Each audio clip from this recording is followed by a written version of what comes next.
Olá, meus amigos, minhas amigas, continuando esse super curso de contabilidade comercial, contabilidade básica. Eu tenho recebido aí vários retornos positivos dos nossos alunos, graças a Deus, e a gente está a continuar essa estratégia vencedora de como aprender contabilidade. Só recordando para vocês, então eu fiz 3 aulas iniciais, tá, básicas, para você entender a ciência, saber que contabilidade é uma ciência, que tem objeto de estudos, não é isso? Aí nós fizemos um tratamento de choque. O que é isso? É o modo de como pensa o contador. Fizemos um exercício aí longo de 6 partes. Não foi isso? Onde a gente começou com os lançamentos e fomos até o encerramento do balanço patrimonial. Aquilo lá é só para você ter uma noção de como deve pensar o contador. Você tem que fazer o seguinte, antes de você assistir essa aula, você deve ter tentado já resolver aquele exercício umas 2, 3 vezes. Que aí vai ficar mais fácil. Agora em diante, nós vamos fazer o que? Nós vamos detalhar esses assuntos, dessecar de forma que o examinador pode perguntar qualquer coisa e você vai ficar competitivo. Nesta aula nós iremos falar da escrituração, que é uma obrigatoriedade.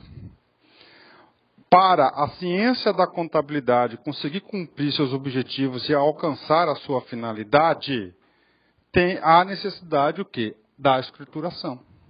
A próxima aula nós iremos falar dos fatos contábeis e depois das contas contábeis e assim por diante. Então, essa aula vamos falar sobre a escrituração. E aqui no LAC Concursos, né? Não é LAC Concursos, o LAC Concursos, né? A gente vai falar agora o LAC Concurso, porque todo mundo fala LAC, né? E eu fico falando LAC, e agora eu resolvi mudar. Só que não é a LAC, é o LAC. Aliás, não é a LAC, é o LAC. O de Luiz Antônio de Carvalho. O LAC Concursos, não é isso? O LAC Concursos, o link para o seu sucesso. Vamos lá, professor. Por que você está contando essas coisas, professor? Sabe por quê, gente? Eu sou um cara bastante transparente, espontâneo, e tudo que bate na cabeça a gente pega e já fala. A gente é assim mesmo, né? Isso aqui, eu vou contar para vocês. Eu sou de Cuiabá, nascido e criado aqui, conheço aí quase todos os estados da federação e vários países aí. E encontrando um amigo meu na rua, tal, né? Faz tempo que eu não encontrava ele. E amigo, cara. E fala, cara, eu falando do LAC para ele quieto, tal. Aí ele falou, o LAC não é o LAC? Aí me toquei, o povo conhece a gente como LAC, não como LAC. Pensava que LAC fosse outra coisa. Aí a gente resolveu, bora, vamos lá. Escrituração, contabilidade comercial. Cara, isso aqui é só teoria para vocês, a gente vai fazer uns exercícios. Estou gravando o banco de questões também. Gente, presta atenção aqui. Aqui vocês vão estudar na fonte. Escrituração contábil. O que é escrituração contábil? O nome já diz. Professor, qual que é o objeto da contabilidade? O objeto de estudo é o patrimônio. Tá certo? Então você tem que controlar esse patrimônio. E a forma que você vai controlar é através do quê? Da escrituração contábil. Professor, estou sabendo. Sim, então vamos lá. Escrituração contábil, presta atenção. É a técnica contábil. Eu chamo isso de ferramenta. É a ferramenta da contabilidade. A técnica, a ferramenta, um dos instrumentos para que a contabilidade consiga alcançar os seus objetivos, não é isso?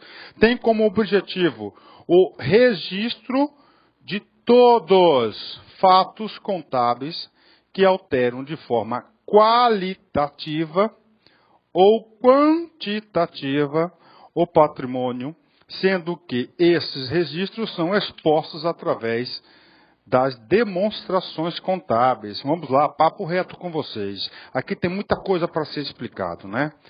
Técnica contábil, a ferramenta, ou seja, toda ciência tem suas técnicas, suas ferramentas, instrumentos. Então, primeira coisa importante, gente, a escrituração é obrigatória, todas as organizações, todas elas, vocês já sabem disso, são obrigadas a registrar todos os seus fatos contábeis. Professor comprou mercadorias. Ok. Comprou mercadorias é o quê? É o registro do fato. Professor, eu quero que o senhor me explique forma qualitativa e forma quantitativa. Qualitativamente, não há alteração patrimonial. Por exemplo, comprou mercadorias à vista, sai dinheiro do caixa e entra o quê? Mercadorias lá no seu almoxarifado, ou lá no seu estoque. Tá certo? Quantitativamente, você teve uma receita, houve uma alteração patrimonial, não é isso? De dinheiro. Quantitativamente é de valores, dinheiro, din-din. Qualitativamente é de produtos, de coisas. Pronto, acabou. Então vamos lá. Professor, demonstrações contábeis comigo aqui. Eu quero duas demonstrações contábeis, que nós já fizemos assim um ensaiozinho sobre elas. Isso, o balanço patrimonial, que é composto pelo ativo, que é mais lá em cima, passivo e patrimônio líquido. Outra, demonstração dos resultados do exercício. Pronto. Aí como fechou. Agora, olha só, modelo mental para vocês, escrituração contábil. A escrituração contábil é a técnica contábil que tem por objetivo o registro de todos os fatos contábeis que alteram de forma qualitativa ou quantitativa o patrimônio, sendo que os registros são expostos através das demonstrações contábeis. Ok, maravilha, né? Vamos lá, continuando. Professor, obrigatoriedade da escrituração. Sim, ela é obrigatória. Mas, professor, eu quero estudar na fonte. Você quer estudar na fonte? Quer. Então é o seguinte, a obrigatoriedade da escrituração está consagrado no Código Civil. Salvo engano, é a Lei 10.406 de 2002, ou 2001, uma coisa assim.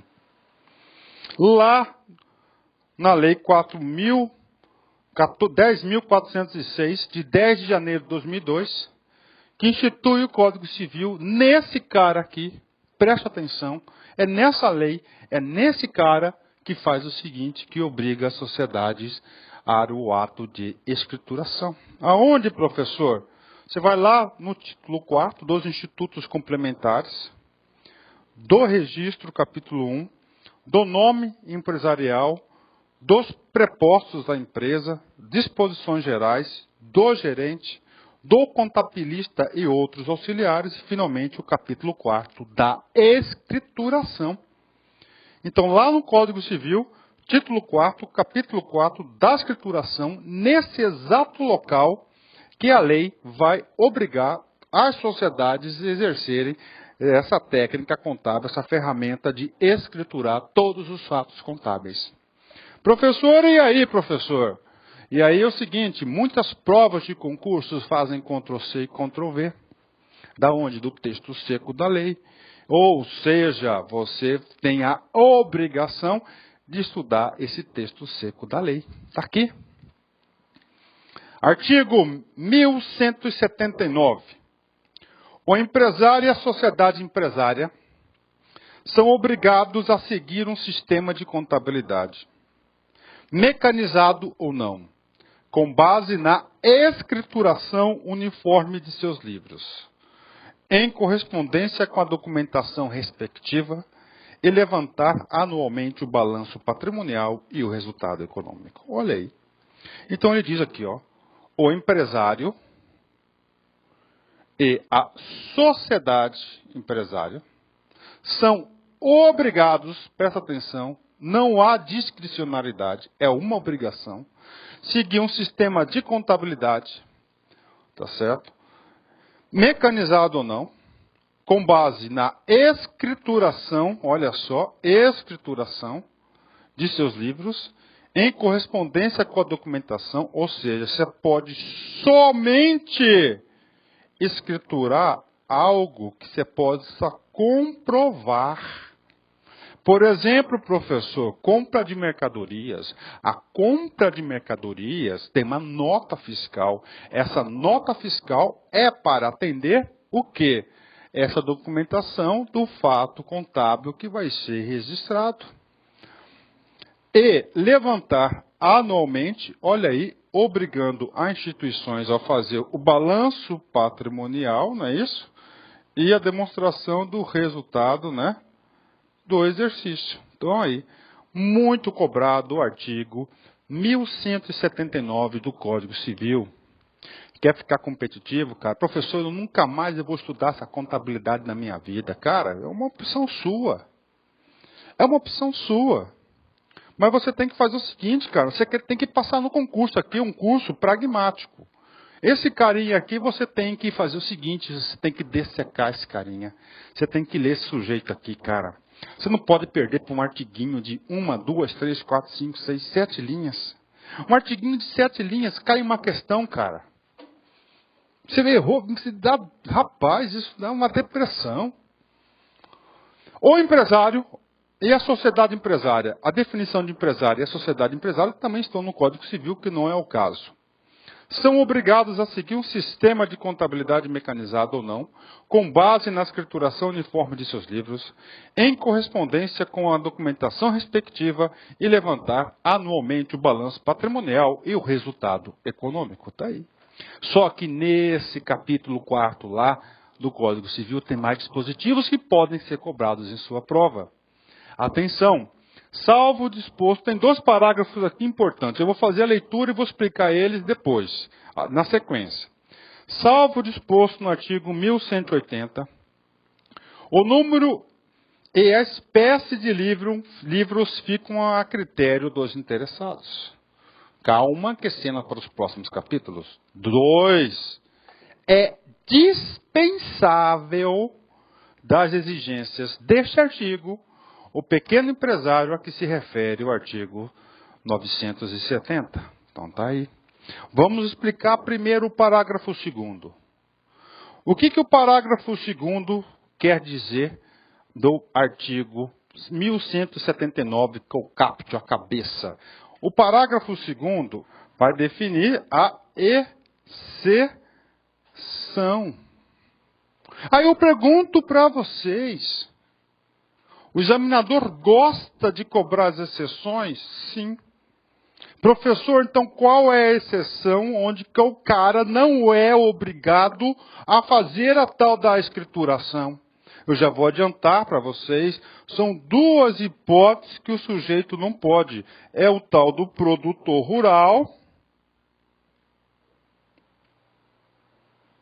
e o tal do microempresário. Pronto, está aí. Olha como é que se estuda com profundidade. Professor, isso pode cair em prova? Claro que isso pode cair em prova. Então, o parágrafo 2º vai ser uma exceção do caput do capítulo 1º. Depois a gente volta para o artiguinho, parágrafo 1º. Estudar na fonte é isso. Então, vamos lá. Então, olha só. São obrigados. Tá certo? A gente já explicou esse cara aqui. Salvo, ok. Fechou aqui. Professor, você copiou 2 vezes, inclusive eu vou fazer até o seguinte, esse cara aqui, vou até deletar ele para vocês utilizarem aí 2 páginas do seu, 2 páginas, ok, expliquei sujeito aqui. Agora vamos lá, artigo 1180, o posterior. Lembra que o parágrafo 2º do artigo anterior estava falando das exceções do artigo 180? O artigo 179, que o artigo 179 tem um trabalho.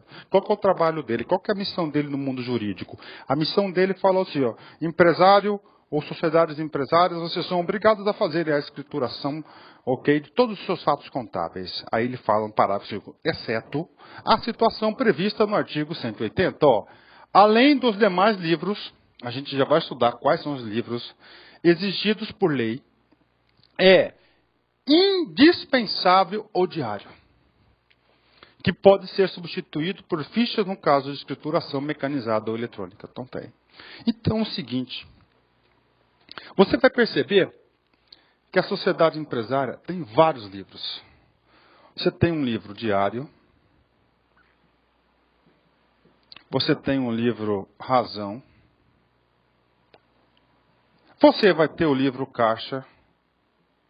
Você pode ter o livro bancos, conta, movimento. Está aí. E pode ter outros livros específicos de controle de escrituração, sim. Só que é o seguinte, cara. Dentro desses livros, prestem atenção. Nunca esqueçam disso. Esse artigo 180 vem completar o artigo 179. O livro que é obrigatório, indispensável, é o livro diário. Entenderam? Copiaram a informação. Câmbio na escuta, beleza? Então é o seguinte. Qual que é o livro obrigatório para as sociedades? É o livro diário. Professor, é aquela historinha de sociedades empresárias, aquela historinha do produtor rural? Sim. Tá lá. A gente vai ler esse cara já para vocês, para aí. Então o que está dizendo aqui, ó? Então ele pode fazer essa escrituração ou manualmente, ou ele pode fazer mecanizada ou eletrônica. A adoção de fichas não dispensa o uso do livro apropriado para o lançamento do balanço patrimonial e de o resultado econômico. Você tem que imprimir o livro, as folhas, né? Tá. Ô, professor, cadê o negócio lá da... Tá, vamos lá. Então vamos aqui só para completar. Estou explicando aí 179, cara. Tá? 179 fala o seguinte, o 179 tem a cabeça e tem 2 artigos, 2 parágrafos, né? Ele fala que todo mundo é obrigado a fazer os livros, ok. Agora, quais são os livros? Os livros são, o livro diário, esse que é obrigatório para todo mundo, só tem 2 exceções que estão dispensados a fazer isso, mas se o cara quiser, ele pode, que é o produtor rural, o produtor rural e o microempresário, o livro Razão, o livro Caixa, o livro de contas correntes. Pronto. Agora é o seguinte, vamos lá. Professor, lá no parágrafo 2º do 179 tem aquele trabalho de obrigar todo mundo a fazer a escrituração. É dispensável das exigências desse artigo, olha só, o pequeno empresário a que se refere o artigo 970. Lá no artigo 970 está aqui. A lei assegurará tratamento favorecido e diferenciado e simplificado ao empresário rural e ao pequeno empresário quanto à inscrição e aos efeitos daí decorrentes.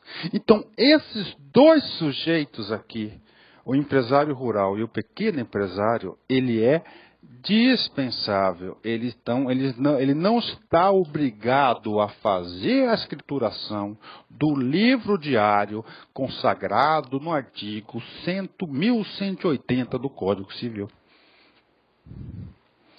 Prof, só isso. Professor, mas eu gosto de... Professor, eu não sei nada desse cara. Decora então, cara. Você não quer fazer pontinho. Mas eu sempre falo o seguinte, cara. Que é muito mais fácil você memorizar aquilo que você fixa. Não é verdade? Então olha só comigo. Por que o legislador assim quis? Já pensou o cara criador de gado lá, cara, tem 10 vaquinhas lá, rapaz. 3 bezerrinhos. Ele ficar fazendo o livro diário, ele vai ter um custo de controle muito maior do que a sua atividade. Então o legislador, sabiamente, nessas profissões, nessas situações onde o cara é piquititinho, tá certo? Para não burocratizar, não complicar a vida do cara, a legislação dispensou esses 2 sujeitos dessa obrigatoriedade do livro diário. Está aí, o livro diário. Então, na prova de concurso, o cara tem que saber qual que é o único livro que é obrigado para todos. É o livro diário. Qual que é o amparo legal? Artigo 1179 do Código Civil e o artigo 1180 do Código Civil. Professor, tem exceções? Tem exceções. O parágrafo 2º do artigo 179, que são 2 sujeitos, o produtor rural e o tal do cara pequeno empresário. Professor, mas eu quero que você me explique, professor, o que é um pequeno empresário? E aí, você vai saber o seguinte, que o pequeno empresário foi definido pela Lei Complementar 123 de 2006. Então, atenção, o examinador pode cobrar em detalhes esse assunto para vocês. Ó. Pequeno empresário, microempresário individual. Então, é um microempresário individual. Tá?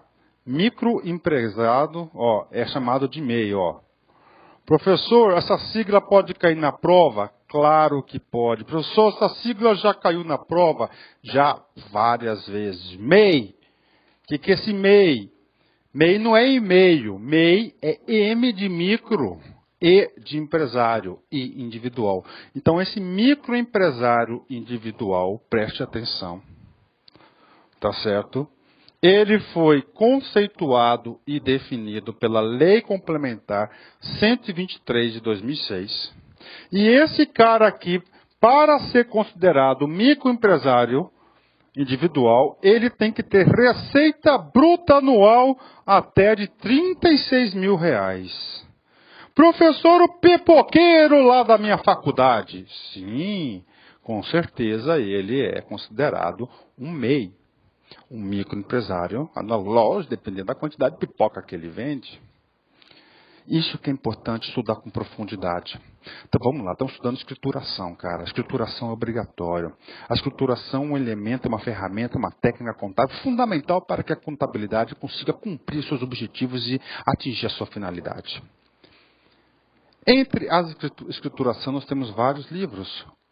O livro diário é aquele que é obrigatório para todos.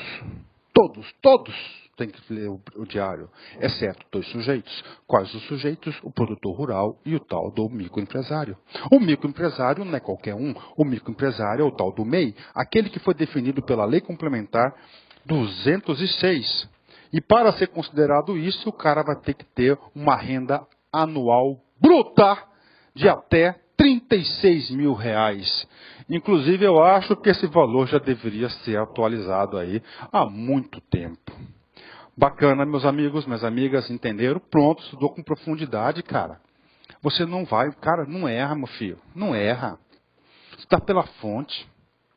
Professor, eu pensei que contabilidade era só números e números e números. Tem números, mas tem várias questões teóricas. Escrituração é uma delas. E aquele tratamento de choque foi importante, aquele exercício lá que nós fizemos. Porque agora você acha as coisas mais fáceis. Se você ultrapassou aquela barreira, cara, você tá bacana. Vamos estudar mais coisas aqui, como eu te falei. Aula exaustiva, para vocês não errarem mais. Salvo disposição especial de lei, os livros obrigatórios, obrigatório é o diário, e se for o caso, as fichas, antes de postos em uso, devem ser autenticados no registro público de empresas mercantis. Ou seja, aquele livrão diário, ele tem que pegar para valer aquele livrão diário que tem que ser registrado todos os fatos contábeis da empresa, todos os dias, diário, por isso não foi diário. Tem que pegar aquele livrão e levar lá na junta comercial. Ali está escrito, isso se forem sociedades comerciais, se forem sociedades civis, vai levar no cartórios civis. Então, um livrão tem que ser carimbado lá pela o quê?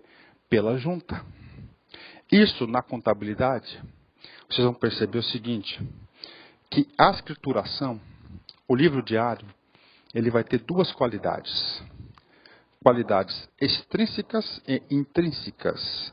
Extrínsecas é quanto à formalização da escrituração. Fora. Intrínseca é quanto ao lançamento. Ou seja, então você pode escrever nesse cara aqui. Isso aqui é uma qualidade extrínseca. Anotem isso aí, eu estou antecipando já assuntos que nós veremos em sequência. A autenticação não se fará sem que esteja inscrito o empresário ou a sociedade empresária que poderá fazer autenticar livros não obrigatórios. Sem prejuízo do disposto do artigo 1174, a escrituração ficará sob a responsabilidade de contabilista, legalmente habilitado, salvo se nenhum houver na localidade. Artigo 183. A escrituração será feita em idioma e moeda corrente nacional, em forma contábil, por ordem cronológica de dia, mês e ano, sem intervalos nem entrelinhas, borrões, rasuras, emendas ou transportes para as margens. Esse artigo 1183 1183 retrata uma característica do lançamento, uma característica intrínseca. Então anotem para ficar. Isso aqui são o quê? Características intrínsecas da escrituração do lançamento. E o artigo 181 é uma característica extrínseca, tem que ser registrado, carimbado lá na junta comercial, que ele chamou aqui de Registro Público de Empresas Mercantis. E o artigo 182, ele fala o seguinte, o 182 fala que tem que ser feito por pessoa legalmente. Quem que é o cara legalmente habilitado para isso? O contador, meu filho. Tá? Contador. Falar em contador, a gente já teve vários contadores aqui, cara. Finalmente a gente encontrou agora uma contadora bacana. É permitido o uso e código de números ou de abreviaturas que constam no livro próprio regularmente autenticado, que é o plano de contas. Artigo 184, estou falando essas coisas para vocês, cara, porque o examinador adora retirar questões daqui, Ctrl+C, Ctrl+V, banca da ESAF, banca do CESP, Sesgran Rio, VUNESP, FCC, todas elas. Porque o cara vai estudar contabilidade e o cara fala, pô, vou ter que estudar Código Civil. E nem o contador gosta de explicar esse cara. No diário, serão lançados, olha só, no diário, livro diário, serão lançadas com individualização, olha aí, individualização, isso aqui vem a ser uma característica intrínseca, clareza e caracterização do respectivo documento, outra característica do lançamento, dia a dia, por escrita ou reprodução de todas as operações relativas ao exercício da empresa. Professor, mas então daí que o sujeito retira as minhas questões de prova. Cara, estudar na fonte, sem lero-lero. Exatamente, No diário serão lançadas com individualização, clareza e caracterização do documento respectivo, dia a dia, por escrita, direta ou reprodução, todas as operações relativas ao exercício da empresa. Admite-se a escrituração resumida no diário com totais que não excedam o período de 30 dias, relativamente às contas cujas operações sejam numerosas ou realizadas fora da sede, no estabelecimento desde utilizados livros auxiliares, regularmente autenticados para registro individualizado e conservados documentos que permitam sua perfeita verificação. Isso aqui é uma medida de agilização. São lançados no livro diário o balanço patrimonial e o resultado econômico, devendo ambos ser assinados por técnico de ciências contábeis legalmente habilitado e pelo empresário ou sociedade empresária. Ou seja, nesse parágrafo 2º aqui, ele está falando o seguinte, que o balanço patrimonial tem que ser assinado, preste atenção, pelo contador, pelo empresário ou pela sociedade empresária. Positivo? Legal? Ótimo. Está terminando esses artiguinhos. Artiguinho 1186. O livro Balancetes Diários e Balanços será escriturado de modo que registre. Balancetes. Lembra os balancetes de verificação? Posição diária de cada uma das contas ou títulos contábeis, pelo respectivo saldo em forma de balancetes diários. E, finalmente, o balanço patrimonial e o resultado econômico no encerramento do exercício. Vocês têm que lembrarem que aqui é o Código Civil, tá? Que nós temos também outra legislação muito importante, que é a Lei 6.404 de 1976, tá certo? Essa lei aqui também nós vamos estudar bastante, inclusive em aulas futuras aí. Ok, professor. Fechou, né? Professor, quais são os livros que nós temos? Não é comigo agora, é com você. Vamos ver. Fixa conteúdo aí. Quais são os livros? Isso. Diário. Segundo, isso.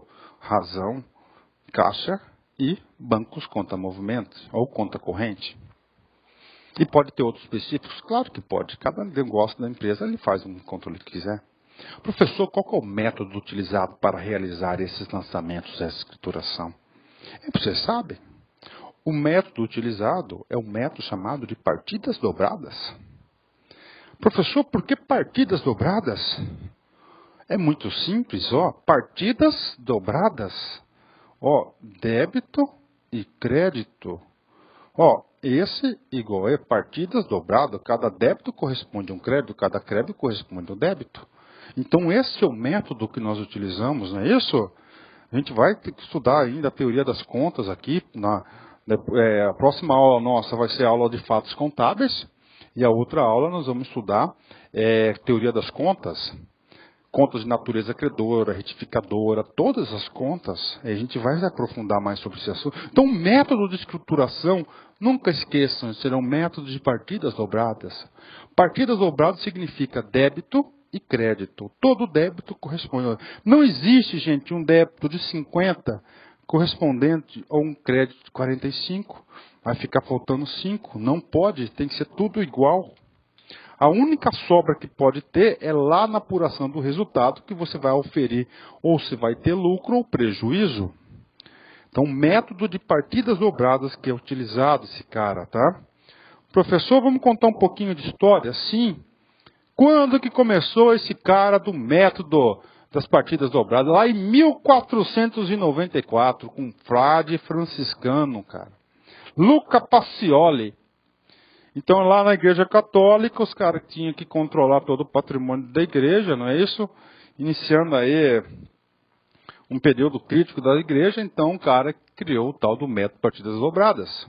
Então, o método partidas dobradas, ou digrafia, atenção, colocou digrafia na prova. Se for uma prova básica, o cara colocou digrafia, o cara quer se lembrar, o cara está querendo falar para você o que o examinador quer cobrar de você. Ele quer cobrar de você o seguinte conhecimento, que você sabe que o tal do digrafia é a mesma coisa do que o método de partidas dobradas.